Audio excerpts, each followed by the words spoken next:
দেখবি যদি আয় রে সাগর আকাশ বাতাস দেখবি যদি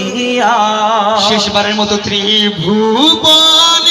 প্রিয় মোহাম্মদ আল্লাহ তাআলা প্রিয় মোহাম্মদ ফেরেশতাদের প্রিয় মোহাম্মদ হাড়োয়াবা প্রিয় মোহাম্মদ মাজমপুরবাসী প্রিয় মোহাম্মদ একসাথে আমাদের সবার প্রিয় মুহাম্মদ এলো রে দুনিয়া